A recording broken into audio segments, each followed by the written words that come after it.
Would you please shut the hell up?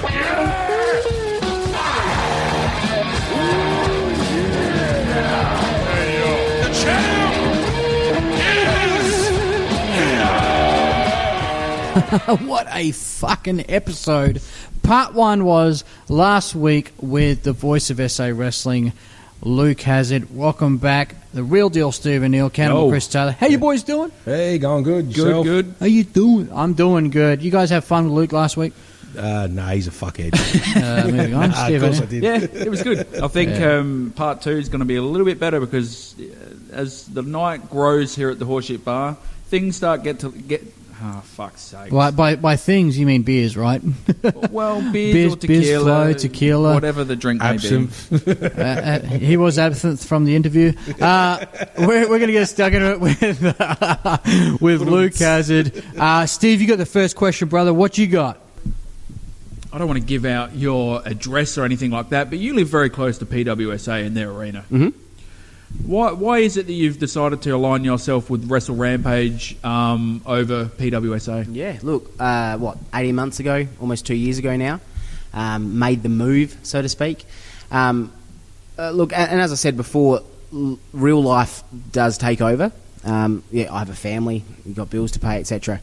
So one would think it would be more convenient for you to be down PWSA. Yeah, I mean, at the time, like now, I'm a lot closer. But with 30 shows a month. Bingo. The thing with me, and I think you guys know me well enough, if I'm going to be a part of something, I want to be a part of it that actually makes a difference. Do I want to be the main event? Absolutely not. Do I want to be able to contribute to the show as a whole? 100%. I found it was Snake Pit at the time, but we'll go with PWSA. I couldn't make all the shows. And so it was essentially... And look, Paul Roberts does a great job. And I made that conscious decision to go, you know what? I need to play second fiddle. And Paul does a great job. He's a very good friend of mine. I like to think that I helped him get where he is. Yep. So I'm like, you know what? He can do all these shows. I can't. So you know what? Let's make that happen. So after a while, I would be doing maybe once a month, once every couple of months, just because of what was going on in life. And I wasn't necessarily a part of anything, or I didn't really know what was going on, or who was this guy. I wasn't making a difference. I'd pretty much done everything I could do with Snake Pit / PWSA. I think I was there from the start of Snake Pit. I like to think that I made a difference and helped it get where it was and where it is. Certainly had a lot to do there, and I still class everyone there as family.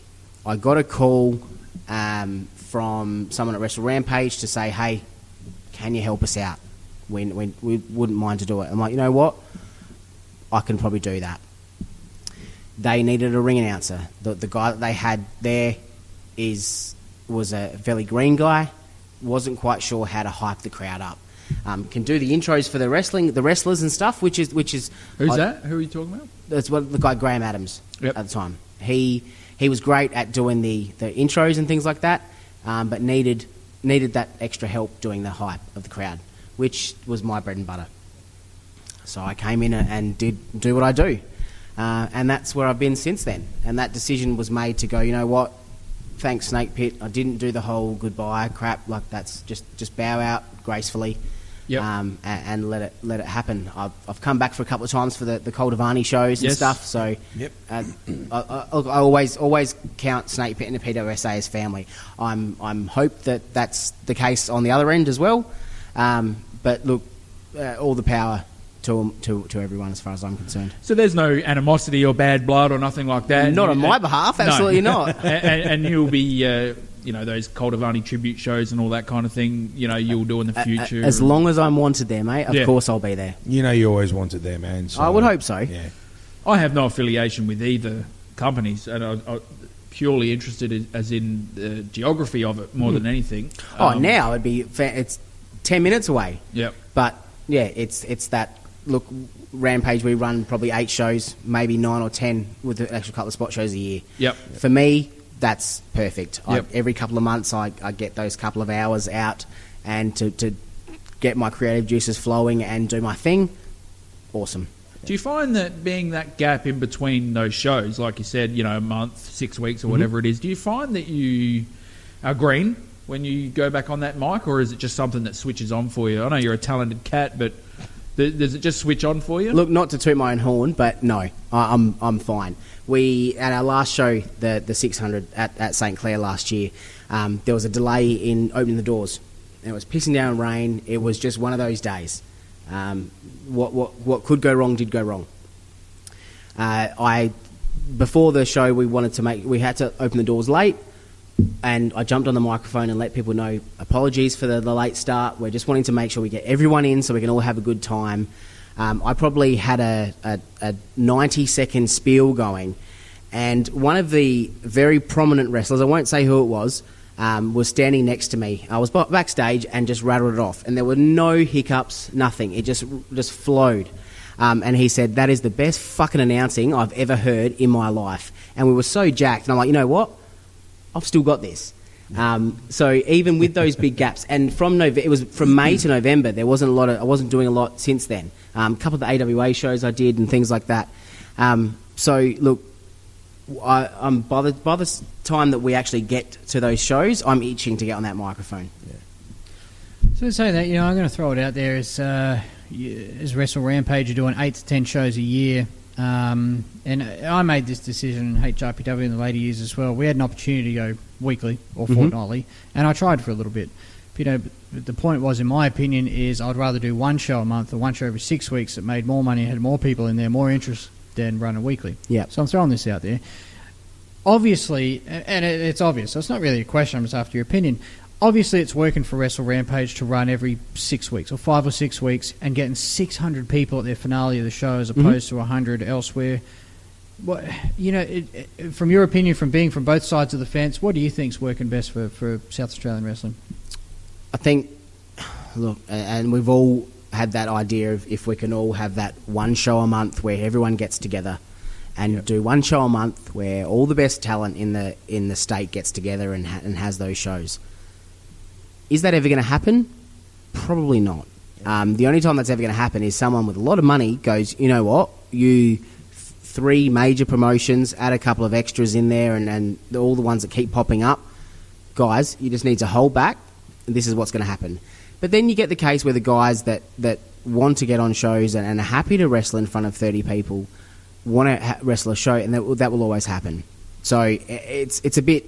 It's that's the difference between the hobby farmers and people that actually want to be professional wrestlers. Yeah, absolutely. And look, Indoor soccer have I played on both sides of that fence? Absolutely. Look, we need to remember that we're trying to entertain people. Do we have the talent depth in this state? Absolutely. We have some of the best talent in the country in South Australia. Like who is what Steve said off the microphone? Yeah. Look, we've got some of the obviously I'm going to prop the Wrestle Rampage guys that we've got. There's some really good guys that we've got here. Your Jonah Rocks, your Damian Slaters, your Hartley Jacksons. You've got, in the PWSA guys, you've got Ace Wilson. You've got Matt Hayter. You've got Johnny Raddick. RCW, you've got Zach Sabbath. You've got Mimic. You've got GD Grimm, you've got Tyler Daniels, Brody Marshall. We've got some really fantastic talent in this country.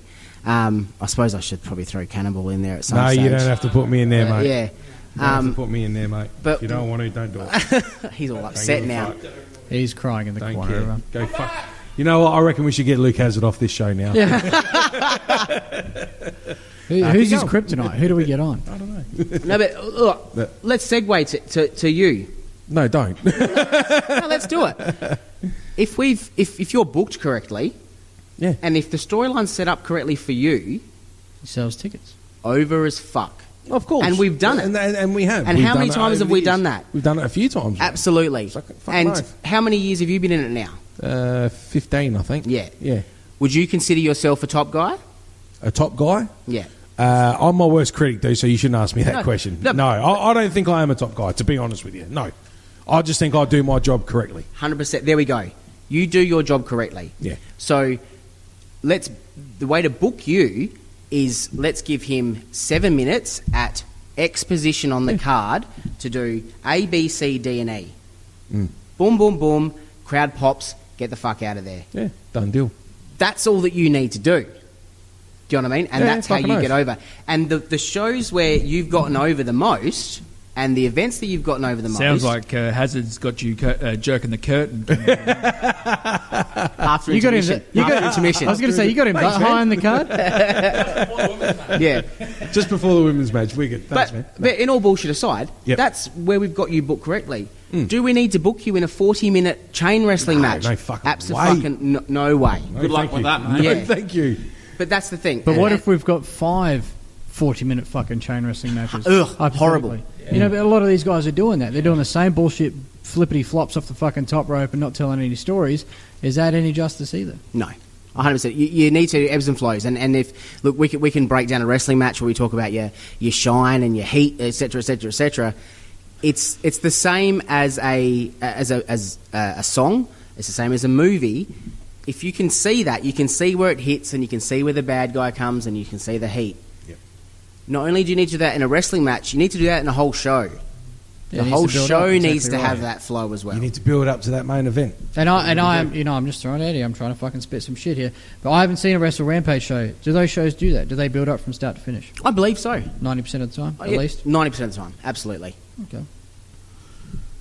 Luke Hazard, I mean, it's been great to have you here. Why has it been so long? It has been way too long, hasn't it? It really has. I think just way too long. What I might do next time is get you and Paul Roberts round, because he actually said last week that he was the voice. I did hear that. I did hear that. We got to get you two around to kind of hash that out. Yeah, it's Voice a voice off. off. The voice off. Okay, let's do it. Off. Where did Hazard come? Because Hazard isn't your real name. Isn't it? No. Tell Wait, me. Let me. Tell us where Hazard came from. looking for a name back in the day. Happened to... I knew someone that worked at a transport company, and I was there at the time and saw a sign that said hazardous material. And I thought that would be a sick name for a finishing move. And then just got it from there. And then I just saw Luke Hazard, and it worked. And it's been like that ever since. What is your real last name? Hazard? Fuck off, it is. Don't give it out. People will start fucking I Googling like how you. you've got your missus. Her last name on Facebook's actually Hazard. Absolutely. So I'm a fan of that. I like that. Absolutely. So what is it? It's Hazard. So you weren't tempted at all to change? Like it was always going to be Luke. You wanted Luke as your first name. Yeah, I think look, there was a couple of different things, but then Luke came out and there wasn't any Lukes around. And it wasn't like a Steve, because that's been done so many fucking times before. So I'm like, yeah, you know what? Let's just go with Luke. And it was there. He's right there. Sorry, man. Yeah. Please tell me your first name really is Luke, though. It's Luke. Yeah, absolutely. For a shoot. Yeah, definitely. I fucking know. I don't know if I believe it. No, Get your wallet.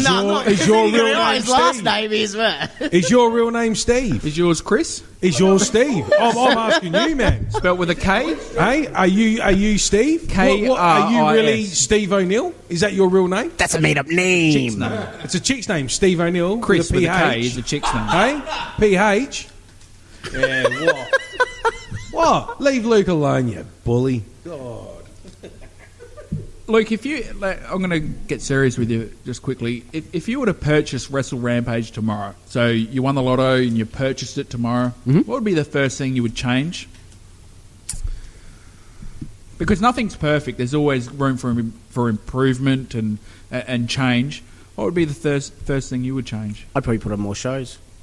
I'd probably bump it up a bit. Maybe To- once a month. Maybe once a month. Yep. Yeah, maybe add a couple extra shows. To a month or No. once a month? Once a month, the max.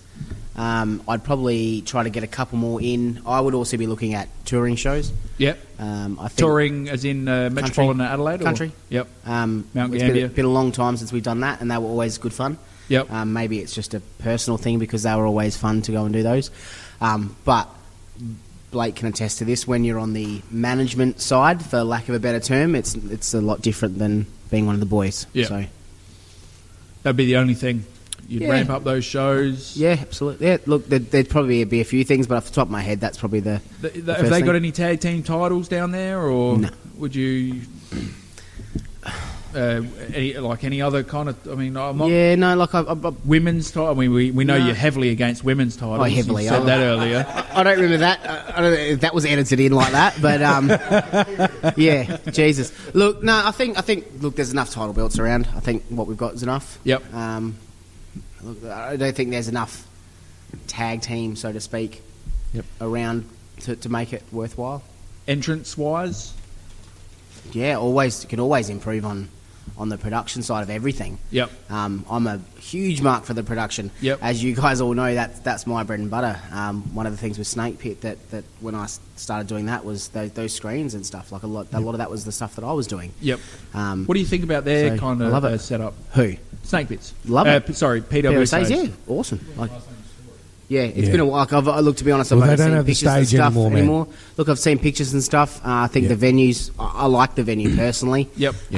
Look, I think it's for what I believe the product they're trying to put on in that type of venue, that old sort of ECW style. Grungy's not the word I'm looking for, but that sort of style. Yeah. That's where it's there, and then The screens, having those screens is a huge benefit for them. it can be, yeah, absolutely. And they need to utilise that best possible, because that's what sets them apart from everyone else. I'm pretty sure RCW have got some screens and stuff like that, but yeah, I don't know. I think those screens are pretty important. They certainly make a difference, and it helps when you're talking about sponsors and trying to get a message across, for sure. No doubt. I think it's very important to have the screens for other things like vignettes and promos and bits and pieces to hide when you don't have the quality of talent that some other people may have to get their shows over as entertaining. I haven't been to a Wrestle Rampage show. I'm assuming they don't have screens? No. Okay. But they have the in-ring talent because they drew over 600 people, whereas other promotions may have screens, but they can't draw 200 people. I tend to ask this question to all our guests. What was your first WWE moment that you can remember? Royal Rumble 92. And what about that? I do you was remember exactly? 8 or 9. You would have watched that on VHS. Yeah, my cousin Jim come over from Queensland and come and stayed with us, and we've gone. Let's go to the video shop, get some movies, and he's like, we'll get some wrestling stuff. And it was Royal Rumble 92 was the very first thing I ever saw, and still to this day, probably a lot of people say it's the best Royal Rumble ever. I can remember those first little intros of the of all the wrestlers saying, "I'm going into the Rumble. I'm going to beat 29 other guys." Isn't that fantastic? How good is that? The promos back then were fucking awesome, man. First time I saw Macho Man Randy Savage, and he was my cousin's favourite, and then Hogan come up, and I was done. Done. Yeah, hooked. Line. Hooked. Yep. Mate, since then, hooked. Now, who went over in that 92 Royal Rumble? Ric Flair. Wow. I can't stop you, can I? Mate, come on. No, that was a huge... What number did he come out on Sid again? Vicious, I think he was 2 or 3 or something like that. Yeah. Ric Flair. Sid Vicious calling Hogan a dickhead, like, at the end of it. That was... He's been called worse. Yeah. No, look... Don't go there. And if I think of, 8-year-old Luke Hazard watching that and get back into it, and every now and then, that's probably one of the only shows that I can watch and I get transported back to how I felt at that time, and just that whole feeling of Fucking seeing oath, the man. bright colours, the guys, just what they were doing, amazing. Yeah. Who is your favourite wrestler of all time? Hogan. Okay. Why? We just fucking said it in the 92 Royal Rumble. No, Ric Flair won that, dickhead. Oh, No, look, it's that just he's a star. Yep. He was just a star. Okay. That you can wear bright yellow and be such that magnetism, that character was just typical 8-year-old kid that thought that was amazing. I don't want to throw it out there, but I also wore bright yellow a few years ago. I've seen it. I tried to forget it. Luke, I actually said this on a podcast. I think it was our first or second. Luke, it was word association. Hulk Hogan come up. I said best worker of all fucking time. Agreed. Boom, exactly right. Why? Because he put asses in seats. He was charismatic. He was the fucking man, right? Yeah, and he was able to do 5 moves and make a shit ton of cash. Which is why everyone hates John Cena doing the same fucking thing. Oh, again, I'm a fan of John Cena. yeah, so. who hates John Cena? Yeah, who does? Apart from the fucking... The smart world. The smark world. You talk to anyone, you talk to any worker, and they will. Look, That they would love John Cena. Luke, I'll tell you this now, man. He was my favourite when I first started watching wrestling. Hulk Hogan. John Cena? Hulk Hogan. All right, and everything that he done, it just. What he WrestleMania? He stood out. What WrestleMania? Two. One. Shut the fuck up. Anyway. Yeah. The boxing match with Mr. T in WrestleMania 2. Right. Man, Paul Roberts put you in your place. He did. No. A couple of weeks ago. I did have a bit of a giggle with that, just to be. I honestly thought it was, but I was obviously wrong. But look, he was my favourite as a kid. I loved Hulk Hogan with all my heart. I thought, just looking at this big giant guy with all these muscles and the long blonde hair and in Superstar in Man these yellow fucking like trunks and shit. I thought, who the fuck is this guy? I'd recently had a son, and I bought him a Hulkamania. It was a yellow jumpsuit, and it had Hulkamania written on it. Yeah. And I've put him in it a couple of times, and I may have got the Hulk Hogan theme on YouTube and played that and made him do the pose, which he was doing when he was bought automatically anyway. So I'm like, I have to do it. Look, go so on. yeah. When it comes crashing down, mate, I tell you, Oh, all over it. You see, when I was a young kid, I was about 7 or 8. Jesus. So about 30, 31 years ago. Yeah, man. Plus I'll give out the my age. I rest. don't give a fuck. Yeah. But look, I remember going to the Adelaide show and actually getting a wrestling show bag. Yeah. And it had the Hulkster headband, had the Hulkster like wristbands and all that. You know what? I wish I never got rid of them. Oh. I wish I still had them today because I'd never get rid of them, because it would have been priceless. I'd still be wearing them this hell minute yeah, if I had them. and like as I say, like he was my favourite as a kid, sure. and that's what got me zoned in to wrestling. And then as I got older, again, as we know, Stone Cold Steve Austin is the one that brought me back to loving wrestling again. Yeah. So but yeah, cool. I reckon- I love that answer, man. Hulk Hogan, top notch. I reckon Hulk Hogan would be one of the most famous people ever. Oh, for sure. Not just wrestling, For everything. for everything. And that's the difference between being a star is being a household name. Oh, Everyone knows Hulk Hogan. You do wrestling. Oh, Hulk Hogan. John Cena's getting there. John Cena's becoming a household name to these days. The Rock, for obvious reasons. But who else can you name in the WWE roster currently, apart from John Cena, that anybody's had a fucking lick of an idea who it is? Carmella. Who the fuck is that? Is that Rick Martel's maid? But you Mr. talk about The Perfect's Rock, wife. and look, obviously, and I've said to you guys off the air, let's just talk about the local stuff. But how good is what he's done with himself? Oh, it's fantastic. Like, It is amazing. absolutely fantastic. Hollywood what he's done. superstar. Yeah. Good on him. Fucking Well, oath, man. Fucking oath. What was that movie that I can't remember what it was. It was one of Rock's first movies, and there was a spot in the movie. Arnold Schwarzenegger done a cameo in the movie and walked past Welcome the Rock. to the jungle. Was that it? Yep. Yeah. Yep. Well, I'm 100% sure. I've got With the Sean DVD. William Scott in it. It's Sean different. William Yeah, Scott yeah, as yeah. well. Yeah, it was a fucking great Walking movie. Tall. Walking Tall was Nah, that was the next one.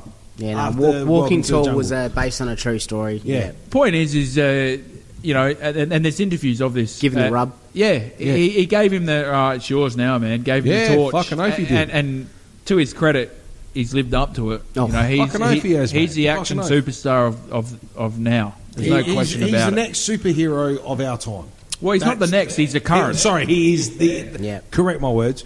He is the current superstar of our time. Okay, guys. I'm obviously not the constant host of the HSP, but you guys, I reckon we should throw it to a word association. So, Blake Mitchell, what do you reckon? Cole Devani. Wow. Legend. Certainly did a lot for me. Was the man that gave me the call to go, hey, do you want to commentate? And actually gave me the opportunity to wrestle as well. So, but certainly saw that, hey, I could probably do the commentating announcing thing and went with it from there. So, yeah, a lot of respect and a lot of love for the man. Not until someone gets him those discs. What I'd like to do, Luke, is I would like you to do a word association for, Cannibal or myself. Fuck off, or we got to do him first, or mate. Blake, or... Do it for Blake. For Blake. Or for all three. Do the same one for all three of us. Okay. Fuck's sakes. Throw to Cannibal first. No, Steve first. Steve first. All right. I'll go with Steve. Thank you. And we'll say All-Star Cafe. Wow. Star Cafe. What the fuck? Hell of a lot of good memories.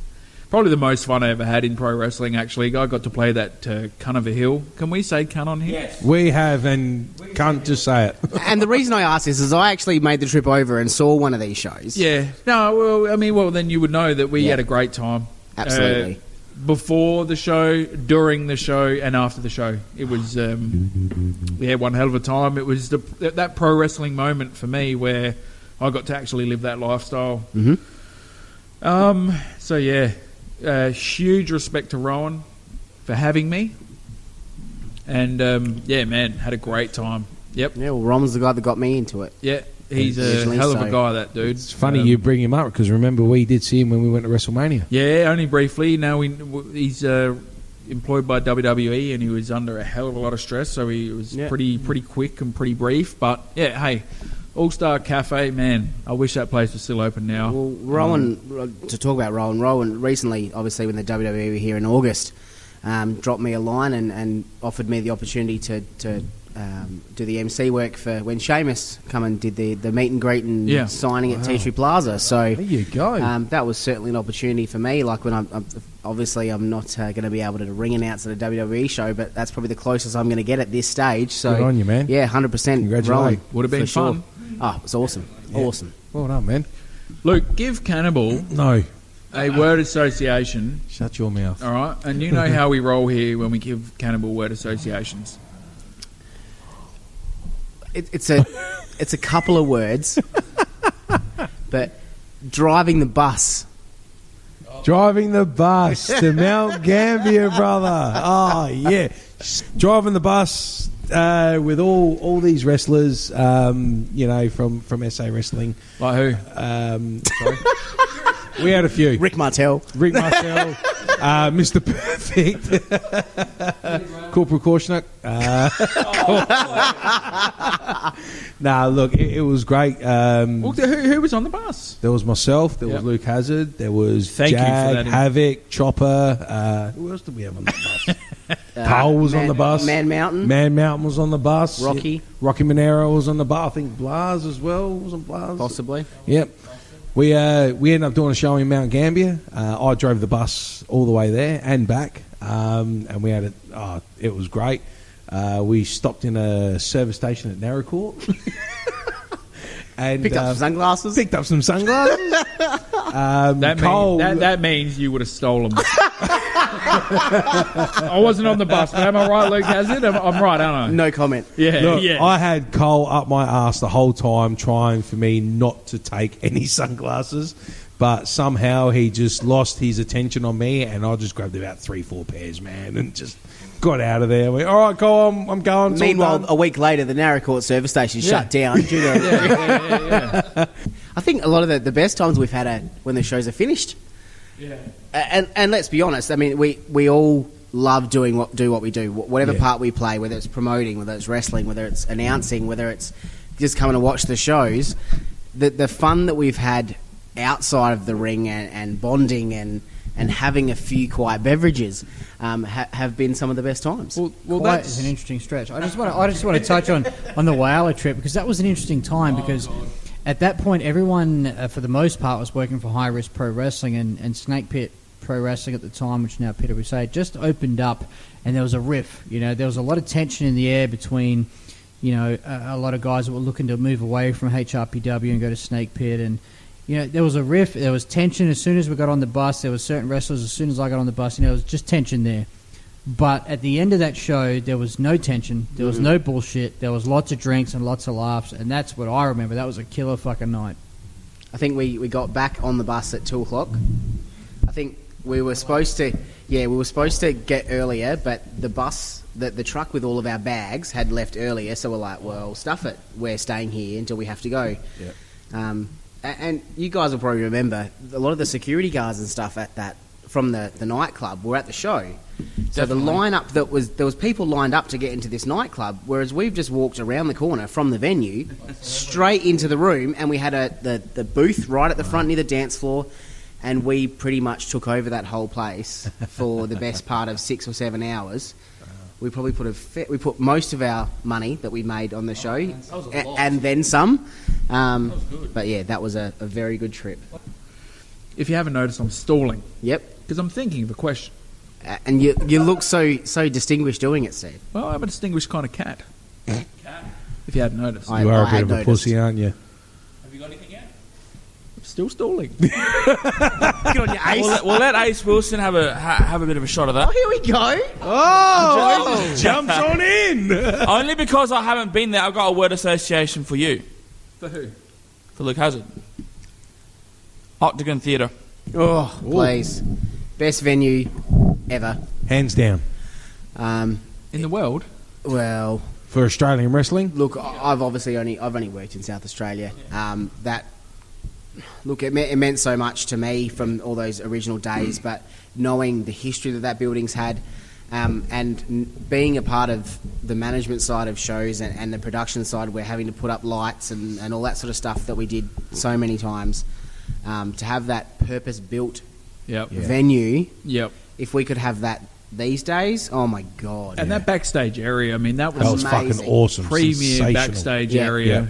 It's what we deserved, dude. I'll tell you this now. That arena itself, it was a wrestling arena.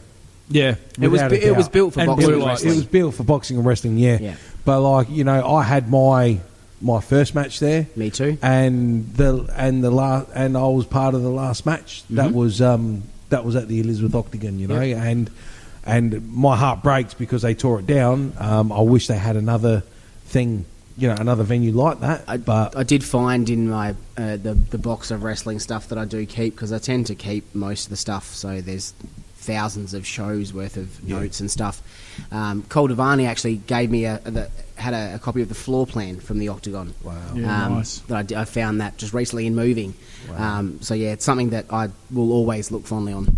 Speaking of tearing stadiums down, they're actually going to demolish St. J's as well Wow. this year. So, I did hear that. yeah, it is. There's a lot of history there. It'd be a nice thing if we could get one more kind of showdown in there. I don't think it's going to happen, but Oh, I'd love to be a part of that Yeah. one myself. It may happen, but then everyone's got to work together. The thing I'm throwing here is, and we discussed this the other week, yes, I got to watch a lot of shows in Octagon. I never got to actually perform in one, unfortunately. But one venue that I absolutely love, which probably my favourite venue that I've performed in, but it's in the shittest location. And Luke, I'm pretty sure you've been there. Is the Don Polsky Centre? I wrestled you in the Don Polsky Centre. wow! Yes, you did. Fuck, how did I forget that? You knew I was going there. I did. Actually, yeah, it was October 4th, 2003. I remember it. Three-way dance, Brad Mason, Luke Hazard. Luke Hazard and Wolf Dog actually, bit the bullet. No one else would do it. They come over and work for me, which I appreciate very much. But that would be up there as one of my favourite buildings, but in the worst fucking location. It's Yeah, a cool venue. It's a cool looking venue. On yeah. TV, that would look fucking awesome. Having to get the ring upstairs, and the parking, as you guys discussed a couple of weeks ago, it's just horrible. Obviously, with the kickboxing crowd, it's a bit different. The boxing stuff, they do shows there. It's a lot different crowd. But yeah, it's agreed. Nice venue. Yeah. I remember being there as a wrestling fan back, I can't remember if it was 2001 or 2002, but going there and seeing, I think it was at the time, PMAC was the champion. And I remember seeing what are you laughing at, Cannibal? PMAC. Yeah, PMAC was the Love champion. Would have been I love 02, 03. Yeah, and what was it? Probably would have been 02, 03 around Yeah, there. something about that time, and that's my first show and only show at the Don Polsky Centre. But like you guys said, what an amazing venue to be a part of. Yeah. Like, seriously, that place had the look. I don't know about facilities again, like the Octagon. Yeah. Like the Octagon, you guys, I haven't been a part of that, but you're saying the backstage was cool. Oh, yeah. Again, Blake, for a fan, parking sucked ass. I caught the training because I was only young at the time. Yeah. But that venue, absolutely beautiful. Yeah. Well, it's like I said earlier. That was the spot where I went to myself. You know what? I'm gonna make you ask me to go sign autographs for fans and stuff. Yeah. So yeah, definitely a great venue. Yeah, bloody oath, without a doubt. You know what, I'm throwing it out there. You were a part of this, a couple of shows with this gentleman that I brought here in 2007, Raven. He certainly had his way of doing things. And look, and I'm not. Look, he's done a lot more than I ever have, and he's made a shit ton more money than I ever have. So all the best to him. But look, I enjoyed working with him. He was very professional with me as a referee. Got hit in the nuts by Raven as well, and that was sweet. It wasn't stiff or anything, so he looked after me in that essence. I think just after that, I got the cannon bomb. That was the match. Yeah. That was straight after. Fucking hell. Stiff. Yeah, that was stiff. Fuck as off. Fuck. I've never stiffed anyone in my life. That's a lie. That's a lie. Never. But no, that was look, I enjoyed being a part of that show. It probably, unfortunately, and you discussed this on the podcast because yes, I do listen to it. It probably wasn't as pushed as hard as the Steve Corino shows, and Raven decided to take his time in getting there. No at shit. the time. I had to pick him up. Yeah, but look, it was a good. It was added to the record books. Yeah. One of those experiences Sweet. that I could never get back again. So. Cool. Speaking of not getting back again, I hope that isn't the case here, Luke Hazard, because it's been awesome having you on. We got to get you and Paul Roberts on Absolutely. here at the same time to really hash out this. Who really is the voice of wrestling in South Australia? Yeah. Yeah. I mean, buckle up for that one because that's going to be a 4-parter. Yep. But Luke, it's been awesome to have you here. We got to get you back. Absolutely. Fucking Man, oath. all the best for your show on the 21st of January with Wrestle Rampage Thank you coming very up much. and any other shows that you have that we can help push. We're happy to do that. Absolutely. Luke Hazard, you got my vote, buddy. Thanks, Steve. Thank you very much. It's always been a pleasure. We've known each other for a very, very long time. Look forward to seeing you more episodes on this. Cannibal, as usual. Thank you very much, my friend. It's good having you here, brother. Blake, awesome, fantastic to catch up with you again. You too, brother. Thanks so much for coming in the Horseshit Podcast. Check us out. Check this out and many other of our podcasts on iTunes, The HSP. Check us out on YouTube as well, youtube.com, and search for The HSP. You can check us on the email, thehsp@podcast.com. No, it's not. It's thehsp@hotmail.com. We're on Stitcher. We're on iTunes. Everything else. Luke Hazard's here. Steve O'Neill, Cannibal Chris Taylor, Ace Wilson. This is the Horseshit Podcast, and we are signing out.